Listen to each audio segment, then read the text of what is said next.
Gracias por escuchar otro episodio más de Empodérate de Chicanos por la Causa. ¡Empezamos! ¿Qué tal? ¿Cómo están? En otro episodio más, bienvenidos de Empodérate de Chicanos por la Causa. Es un placer estar con ustedes el día de hoy para presentar, Fátima, a Miguel Montañez, a storyboard artist and animator, and who has a special connection to CPLC as well. That we'll talk about it a little bit. How you feel, Fátima? Your third episode. Yeah, my third episode. It's been good. I'm excited. Right? Well, thank you for securing another excellent guest. Estamos platicando hace rato, Miguel, that we did reach out before, but you are saying yes to Fátima in 2024 is the new start. That didn't happen. I don't know what you're talking about. I'm pleading the fifth. I missed the email. I'm going to be honest with you. I just didn't see it. I saw it later when I was looking for the email about like what today was. Right. I just looked up Empoderate and it was like, oh, it's from December. My bad. But Stephanie doesn't work here anymore, so she can't have her feelings about it. Exactly. So, but we'll say hello, Stephanie. We made it happen. Hi, Stephanie. Sorry. So why don't we get started from the very beginning? Tell us about. Sure. The year was 1997. And I was born in December. Some stuff baby, happened. mira. Yes. Qué bien. Some stuff happened, and now I'm here. I think we did it. No, I guess what is the beginning? What's your background? Where's your family from? How did you get to be where you are today? But let's start from your family. My background. My family's from Chihuahua. Woohoo! Yeah, Chihuahua is my mom's side of the family, and Delicias, Chihuahua is my dad's side. Born and raised here in Phoenix. I went to Brophy. You did? I did. I got in. They gave me money to go. Not to Brophy, to a different private school, and then that closed down, and then the money transferred over to Brophy. So, what was it important for I don't know if it was a goal of yours or your parents. What was it important? So Brophy, it's a Brophy Catholic, College Prep, private Catholic school, very popular here in South After, in the Valley. I think it initially was more of a thing that my mom really wanted me to do, and then I toured and got to meet some people there, and it was really nice. People seemed interested in their studies, which is weird to me because at that point, like in middle school, I was getting like bullied for caring about my grades. I don't know. It was a weird thing. What? I don't know. They were just jealous. I don't know. It was weird. So Brophy was like, oh, people actually care about their grades to a certain extent, as much as I guess teenager can. And so then I really wanted to go and I actually got in, for my freshman year of high school, but it was really expensive, and I got a full ride to a very small private school in Paradise Valley called Tesseract. And so I had to make the decision to not have debt for high school because that isn't great. So I went there, and then 3 years later, the school was like $1 million in debt, and they closed down. It turns out they weren't great with money. So you made the right choice. So in moving to the other school. Yeah, exactly. So I made a really good choice. I was vindicated 3 years later, and I was like, maybe I can go back to Brophy. They don't generally take senior transfers, but they allowed me very gracefully to go back and finish out my senior year there.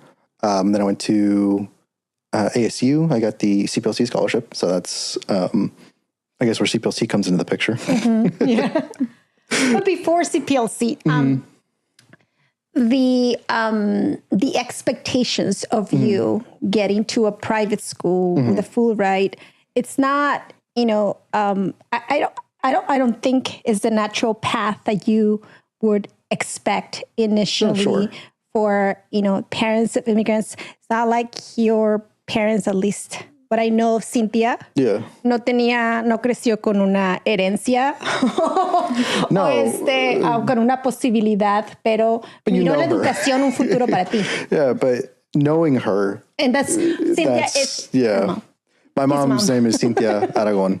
And my dad just knows her very well.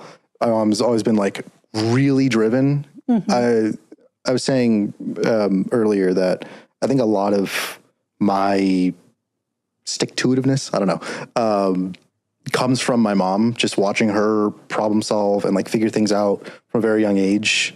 It's very inspirational. Do you remember any specific like memories in your mind that like stayed with you and kind of support that? It happened all the time. Any specific, this general ethos that she had of like, we'll figure it out. It's fine. We're going to get through this and the best is going to come. And you just have to work really hard and kind of get lucky, but be ready for those opportunities to happen and then take them when they do. Or any memory like that, like figuring it out and having to problem solve. To know your mom many, many years ago, it's, you're right, her drive, but also not only for you and make sure that you had the opportunity to live a better life than like all immigrants wish for our young ones, but also for other people in the community. It was bigger than just her and her family, her immediate family, but it was about being out there and advocate long nights, early mornings, 24/7 till this day. Yes. To advocate for immigrant rights, social justice, and being just fearless and getting out there and have the ability to gather others behind her and with her and making changes here in our state. And we owe a lot to that drive and to that effort that she made and continues to make to this day. Yeah, I think no one has bore witness like me to just the amount of work that she has had to put into like every step of her career. Yeah, those long nights, weekends working, taking me to like marches that she organized, like labor marches in the early 2000s. Right. Or hanging out with her at the House of Representatives when she was working there on long nights where they're trying to get everything together to break. And no, I think that has been very influential on me on just figuring it out. Like I went to ASU and I wanted to be an animator, but ASU doesn't have an animation program. So I was just an art student. And then in my free time, I took animation classes. I went online and found every resource I could to just learn how to do it. And I just did it myself. Like I have no formal training in animation. I just kind of did it. That was something that was important for you. Yeah. I remember, because I happened to read your application for the scholarship at CPLC and many, many, many years ago. And I obviously had to excuse myself from the committee and who rightfully gave you the scholarship that that you needed to complete your studies. But I remember very well, how prepared you were and how focused you were at that early age on what you wanted. But what it really stood out to me was how, and I never made that connection until then, you also, like your mom, looked at animation and what you wanted to do in life bigger than you, right? It was connecting also through the community, storytelling and making sure that our voices were there as well. Yeah, I think growing up, I felt both connected and disconnected to like feeling Mexican, feeling like a Latino. My family would say I was the whitest of all of us because I don't know, I just was, not as connected as them. But then growing up, like I appreciated it more and more and more. And now in any of my personal work, I just bring it in because I like that. And other people really like that. They like to see themselves represented in media and art. And thankfully I can just do that now myself. Because I remember not seeing a lot of Mexicans in anything growing up, really. Yeah. There's Maya and Miguel is like one of the few animated things I can think of that has like because it Mexicans. has your name too. yeah. And people would constantly say that. But yes, I from a young age was like, I think storytelling is really important because it's one of those ways that you can break people down and just speak to them like a human being, like person to person, make them see how you feel and engage with you regardless of whatever, experiences they have or prejudices they may carry. Like once you just start seeing someone and the way that they talk about themselves and the way they represent themselves in their community, it's just inviting you to like glance at their humanity and really care about them. Was that always your mindset about mentality about storytelling? Like going back to when you were preparing to, going through the interviews to be a CPLC scholar, like what was your mentality or your expectation of what you wanted to do? Did you always know you wanted to be an animator, like since you were little? Yeah, weirdly. From a very young age, I was like, I want to be an animator. And at that time, I didn't think that, beginning of high school, I didn't think that there was any jobs for that left. I thought everything had moved overseas, everything was being outsourced. So I settled on storyboard artist because that was kind of the closest thing I thought we still had to animating here in the US. And so I kind of focused on that. A lot of my education that I did informally in college was on storyboarding. And then I realized there are just jobs as animators that you can do here. So I just started doing that instead. And then got a job that I was not prepared to get, but I just kind of, again, ran with it. So Waterfall, I don't know if you want to show the animation. That was a job that I just saw a game studio post on Twitter like, hey, we need animators to work on a cinematic for our game. And I had maybe made 2 animations at that point. And so I just really quickly threw together a page on my website that's like animation, and just threw kind of what little I had and said, hey, I'm really good at this, I think, and I'd like to do it. And they said, sounds good. And is that the one that we're looking at? That's not it. It's that's El Águila Azul. Yes. And they said, sure, looks good. So Can you describe it? What was that like? The animation that you did that time. Yes, it is an intro cinematic for a video game. It's like a fantasy RPG. There's a lot of fun characters, bird people, mole people. And so what I did was I met with their creative manager, their creative director, and kind of banged out an idea, and then sent their CEO a really detailed spreadsheet. I was like, I think this is how it'll go. And I just exuded as much confidence as I could, fake, because I don't know what any of this process is. I was like, yeah, here you go. You make it. Exactly. And the guy said, yeah, you seem to know what you're doing. Here you go. And confidence, yes. I started working on that December of 2020. And that was my life for a year. Was every part of that process was character design, storyboards, animation, compositing, which is like the finishing. The only thing I didn't do was paint all the backgrounds. I laid them all out. Like I drew the sketches of them and then handed them off to a different artist to paint them so I could focus on animating the whole thing. And that was about 11 months to do 1.5 minutes of animation. Wow. All by myself. First time I'd ever animated really anything, definitely anything that big, but anything kind of at all. And it worked out. And that was for Waterfall? Yes. Oh, wow. So you worked on that for months?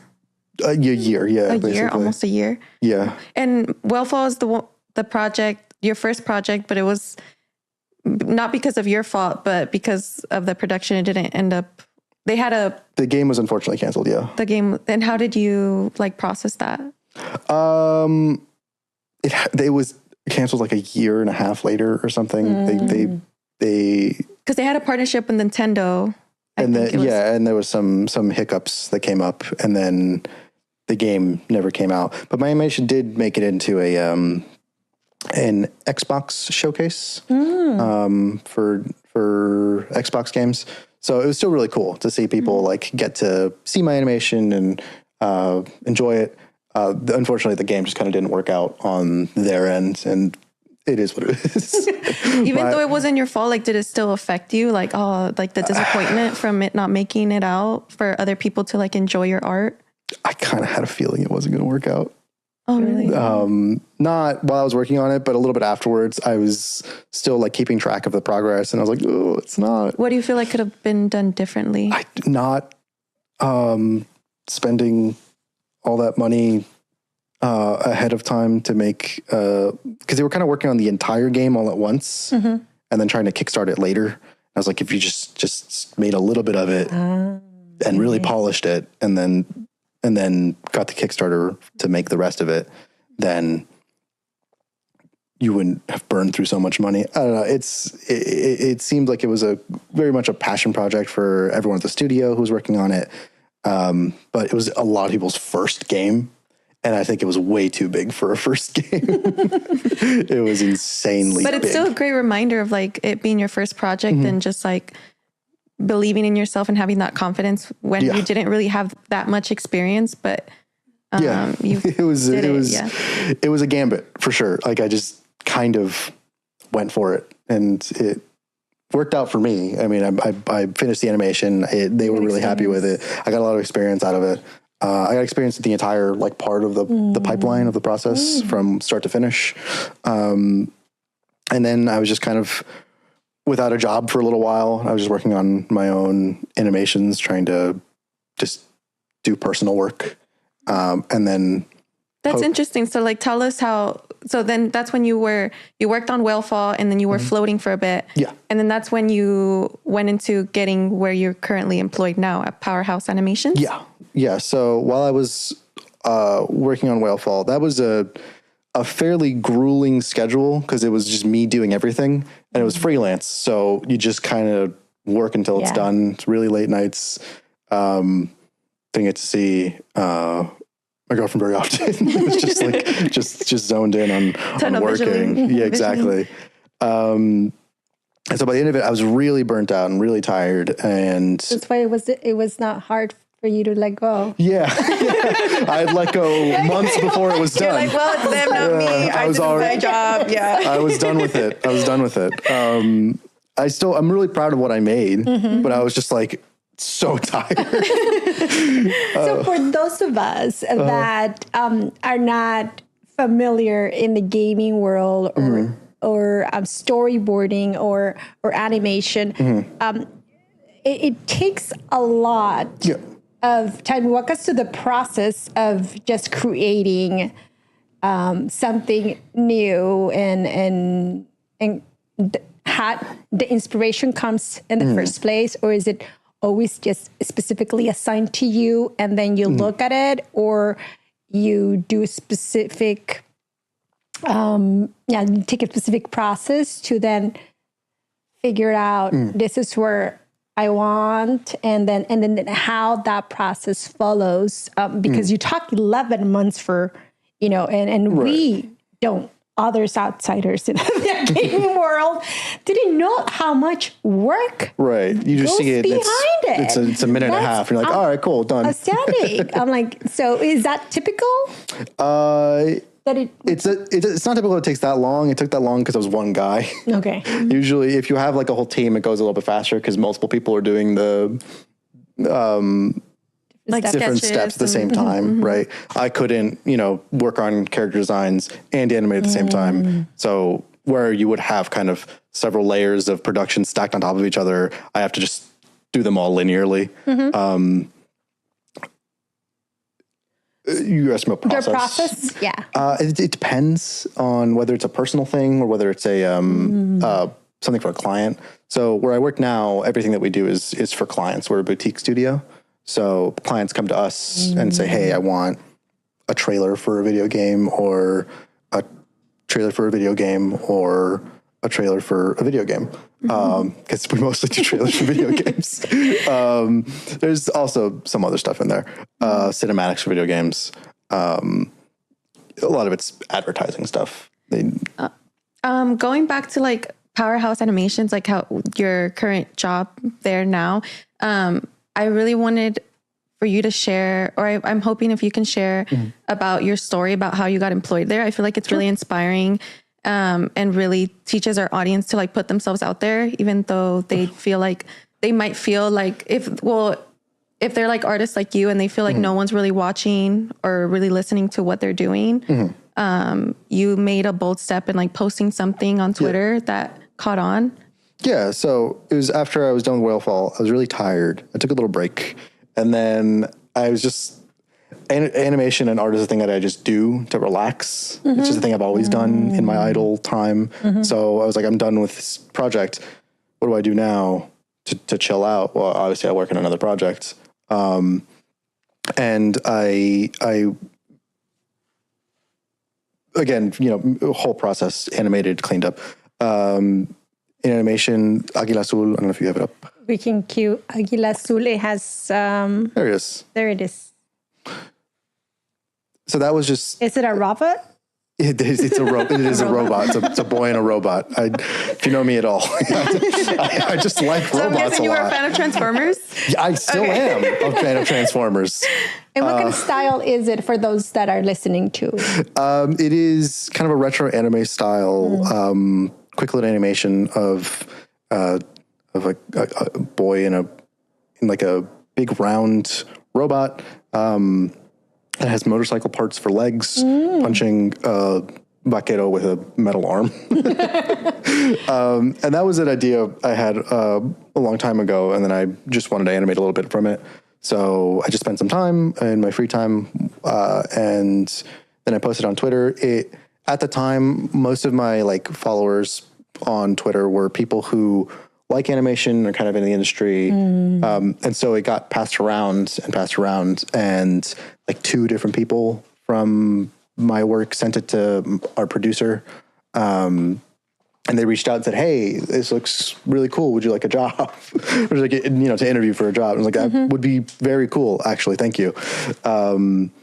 Wow. And then it worked out. I got a job, and that's where I've been working for the last 3 years. Wow. That is such a big thing. Absolutely. Just posting, and because it just came naturally, something that you enjoy, you wanted to do, you posted because you enjoy it, and then you got a job interview out of it, and a new job. And I posted a lot before, and none of it really caught on at all. And it is a numbers game. You just kind of have to post and hope that something happens. But it's about like building your skill and being ready for when those opportunities arise, and then just taking them. But you're not going to get them if you're not posting, constantly. Because like right after, between getting hired and like actually starting my job, I made the taqueria drawing, and that people really like that. So that is, I think, the most popular thing I've ever posted. How was that? Like, because I know you had shared that for the taqueria one where it's 3 characters eating tacos. Yes. That a friend had showed you it. Didn't like, not knowing that it was you being the artist. It was weird when my friends was like, I just saw this on Reddit. I didn't even realize it was you until I looked at like the comments and someone tagged you in it. And I was like, that's really weird for one of my friends to see my art and not be me showing them my art. I just came across, and I still just come across it like on Twitter or on TikTok sometimes. It's just kind of become like one of the images people just post. Isn't that acknowledgement similar to what a celebrity would be asking for a picture? No, it's just or an autograph? And like, oh my Has God, anyone yes, asked you for your fine. autograph on it? No? it's permeated into a certain cultural zeitgeist for a couple of people. A lot of just Mexicans online I who was like gonna anime. say, yeah. Which is a lot of them. There's a lot of them. You're driving around, you see a lot of Mexicans with like Goku on their truck or whatever. Right. Yeah, I have a few cousins that love Goku. And you know, the elements though of, you know, our heritage they're involved not only with the tacos and eating in a taqueria, but also we were talking about it too before we started with Fatima, the shirts that resonate the colors of America. God, the amount of people are arguing. Oh, yes. Because one of the Yeah. characters in the picture is wearing an America shirt. Yes. And as a lot of Hispanics know, especially Mexicans, know the big rivalry between the Chivas and America. That's right. Yeah. So- And then people were like replying to it saying like, no, Oscar would not be an America fan. That's blasphemy. And some people were like, no, she's definitely an America fan. That makes total sense. You're like, hello, I'm the artist And over here. I I'm make the decision. And it's I have no opinion. I just gave her a shirt. It was very funny just because I just put a lot of stuff in there that felt I just like, you know what I mean? It was very in line with kind of my experience of just stuff that Mexicans wear. And I was like, yeah, here's just a bunch of stuff. And people were like arguing and commenting on all these little things that I just put in there. I was like, oh, I forgot that other people like care, you know, this is also a lot of other people's experience. So it was authentic to me. And so it's authentic to a lot of people who share the same experiences. There were people from like Brazil who were like, this really resonates with me because this is what art taquerias look like too. I was like, oh, that's cool. I didn't know that. But a lot of Latinos just have a very similar And their experience. soccer team also, their shirts are yellow too. Yes. Yellow and a little bit of green. Yeah. So it was a lot of just putting in these cultural elements that I wasn't particularly trying to like, oh, people will like this. I was just making it for myself and then posting it. But people resonate with it. You know, it feels very, very honest to them. And they have never seen these characters represented with their own cultural, you know, artifacts. And that feels really cool. And speaking of culture, a couple of years ago or so, you came back and connected with CPLC through a campaign. Do some like animation or something where we mix viral anime post and influenced the campaign. Yeah, so it's like let's mix like anime, specifically kind of this retro anime style that I really like, and you know just Mexican stuff, and also the Get Out the Vote campaign. So the first animation was this abuela smacking you with a chancla to go vote. That we should run it. It's actually on our website, I believe. Still, is it so? Yeah, CPLC.org. Watch it under videos. I had a lot of fun with that one, just drawing an abuela a lot in like this style. The second one is specifically based off of like the taqueria. It's more parody, but it's a guy filling out his ballot at a taqueria, and There it is. Abuela, vete a montar. Yeah. As if the exclamation mark isn't enough, she has a chancla ready to go. You know what's coming. That's the third one. That's the soccer. So it's I love that. he kicks the soccer ball and it turns into a ballot. Getting to mix these two strong influences of mine, you know, anime and being Mexican, I guess. It's weird to say it's an influence. It's just kind of like a thing that I am. Like what you are. It's like self-expression more, right? Yeah. It's just speaking to your cultural identity, you know, that feels very good. Especially when there were times growing up where I felt like I wasn't really Mexican or like I wasn't Mexican enough for people. To get to just express that and have people actually resonate is validating weirdly to my sense of you know, cultural heritage or whatever. To get to make stuff and the people go, yep, that's the Mexican guy. Feels really good because it's just validating. to a sense of identity that was felt a little bit, fractured growing up. It's true. I can relate to that. But with, I think, more than anything, language. Mi primer idioma es español. Sí. Pero cuando estamos aprendiendo inglés, decimos mucho when we're speaking Spanish. And so when we go and visit Mexico, I'm like, ¿Ya se te olvidó que no sabes ahora que eres gringa? Yeah. And then you come here and you're in school and you speak with an accent till this day, very proudly. And then you are not American enough. But then with your Mexican family, you're not Mexican enough. Yeah, exactly. And then eventually, I think, we grow out into, this is who I am. Yeah, and ultimately, you have to... And you see the influences, of course, of our in the end, you just synthesize an individual identity that incorporates a lot of different things. But I think a lot of people,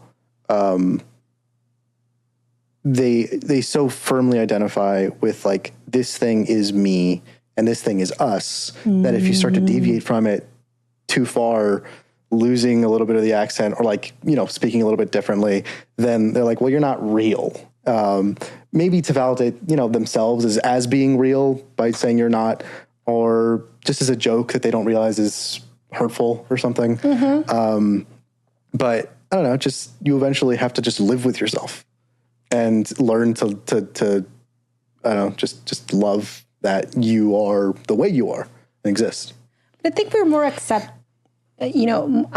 more inclusive now, understanding of the new generations and the different layers of what being Latino, being Mexican it is. I still feel from other generations that the fact that they didn't speak Spanish was an issue to not feeling included as part of either within their families, right? It is a barrier because you are also losing that ability to communicate, to receive culture. I'm very happy that I speak Spanish. I guess I didn't necessarily have a choice. I was raised by my abuela, and she speaks Spanish.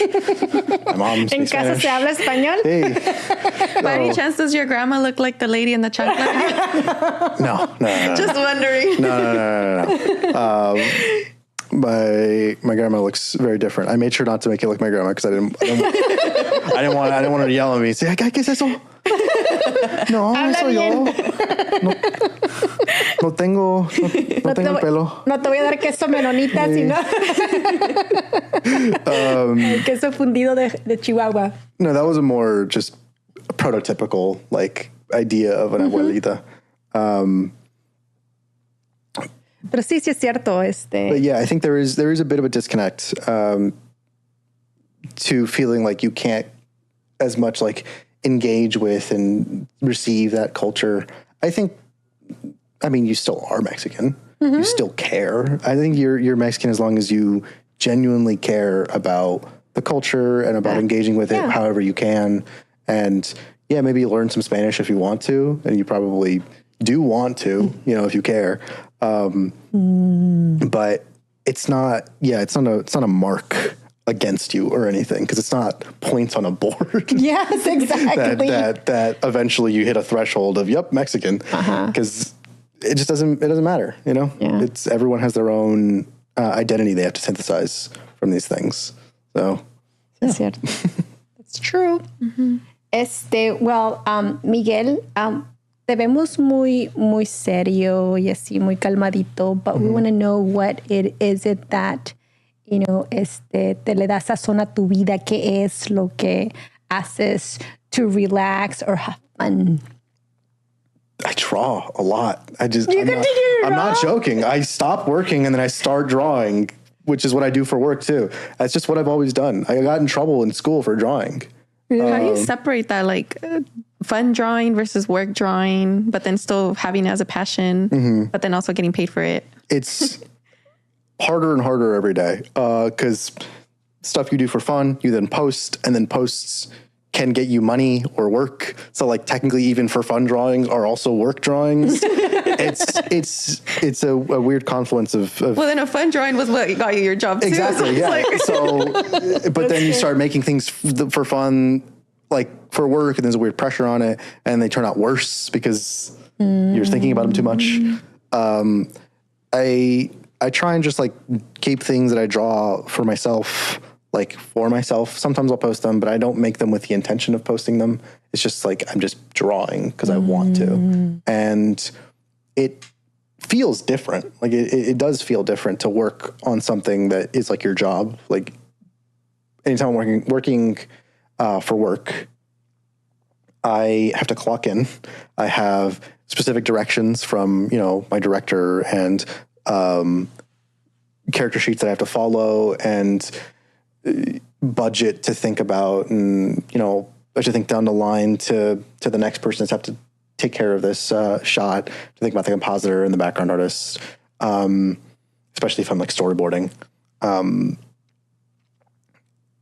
there's a lot more, like baggage on top of it. And so whenever I'm just drawing for myself, I try to like keep as much of that away. It doesn't always work because I get in my head about it. I'm like, well, this will be fun and this will do well, hopefully, or like I think people will like this. But I try as much as I can to make the circumstances around the drawing different. But yeah, I draw for fun. I can't not. I also I build model kits of robots. More robots. My room's covered in goes on. Yeah, my room is covered in robots. It's crazy. Yes. What else do I do? I hang out with my girlfriends. We watch movies. We have to go to the movies a lot. Watch a lot of movies. Yeah. Watch movies. So as the veteran that you are already in this field, I call myself a veteran in this field. Hey, you do trailers for games, Sonic, and so many others, right? A lot of big projects. A lot of big projects. What are any piece of advice for aspiring animators? Get your fundamentals up. Like, it's just important to be able to. A lot of drawing of any kind all derives from basic fundamentals of drawing. Obviously style comes into it, but learn your timing, learn your volumes, make something 3D. But more than anything, it's just about like doing stuff for you first, and then the work will hopefully come later. Like, get better doing the stuff that you want to make. Like, don't make something that you think will do well for posting, because that's just a recipe for burning yourself out on art and not really wanting to do it because it's not even enjoyable at that point. Most people don't get into art because it's a really lucrative job that has a lot of job security. And so I can just not enjoy it and do it because it's a shaky field. Things are constantly moving and jobs are constantly ending and starting. So you get into being an artist because you like doing it.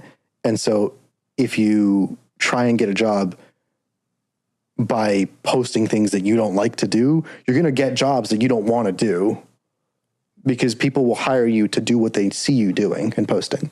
So I was making robot animations, and I got hired to work at Powerhouse because they were working on a Sonic project that had robot animations. Like, oh, that's actually very similar to the one we're working on. Somebody get this guy on. And so one of the third Sonic animation that I worked on, there's a motorcycle in it. It's like a big hover bike thing. And I was given a lot of shots with that because they're like, well, you like animating like machines and robots. So here you go. So I got to animate a lot of this machine moving and animating in space. And that's because I was posting that kind of work. If I wasn't, then I wouldn't be getting jobs like that, that go to that strength that I am building by doing it more, but showing that I can do. So that's probably it. Unfortunately, it's just keep going, keep making stuff and then posting it and post it on Twitter because it's still just the best platform for discovery. Instagram doesn't have a great ability to share things is the thing. You can put stuff on your story. That's true. They don't have reposts in the same way. Right. The timeline is a little bit different. You would think Instagram being an image-based platform is better, but for animation. Yeah, I mean, they've been moving more towards video generally. It's harder to just post a single image and have it do anything. But the discoverability tools are not as good on Instagram as on Twitter. And a lot of people just have these communities already on Twitter where when I posted that animation, someone found it, retweeted it, and then that gets retweeted to other people in animation, immediately just shows up in their feed and they can see it and share it to their people. So, yeah. Para terminar, pues contentos de tenerte en Women's History Month, celebrando la primera semana. I hear, tu abuela, I hear tu mamá, I hear a Lisa. Entonces podemos decir que detrás de un gran illustrator, there is an animator, and storyboard, there is una gran mujer. But yeah, I credit the women in my life with everything that I am and have. I was raised by very strong, stubborn, powerful women, like my abuela and my mom. Like they made me who I am. It's not this, you said like a joke, but it's not at all a joke. I just am who I am because of them. Oh, that's wonderful. Any specific thoughts for women animators and how to break through? Is there anything different that you feel to increase the number of women, verging into this industry? Well, as a female animator myself, I can't speak to it exactly. I know that there are groups within animation that focus on promoting, women in the field. I think Women in Animation is one. That's basically just, a group of people who all work in the same industry and are all just trying to promote each other as much as possible. And finding those groups, creating that, getting into those networks, right, are generally a good idea just to make yourself known in those spaces, because no one's going to promote women like women. No one's going to promote Latinos like other Latinos. I just think that you have to find those communities because you can all support each other and help each other find jobs and opportunities, It's true. I love that. Like everyone should support everyone, but no one's going to support you like your people. There's just a kinship that you have. You know what I mean? I say that as a Latino. I know there is no one who is going to show more people my stuff than other Latinos because it speaks to them, and knowing that it comes from someone who has a similar experience and has that similar, background makes it feel more authentic and more like I identify with this piece of art and I want other people to see it, That's fantastic. Pues muchas gracias, Miguel Ángel. Miguel Ángel Sí. Montañez. Ha sido un placer. Muchísimas gracias, Fátima. ¿Qué tal? Our first episode for Women History Month. Y tenemos a this awesome I did it. animator. Thank you so much. It's been such a really awesome episode. And this is what Empoderate is all about, is to be able to share our stories, understand what the struggles, what recommendations there is to break into and to the path that we want to go and support us in community. So it's an awesome episode, and we appreciate Miguel Ángel Montañez, and saludos a su mamá, Cintia Aragón, hasta Panamá, posiblemente ahorita. But It's a pleasure. Y nos vemos next Thursday. Hasta la próxima. Bye.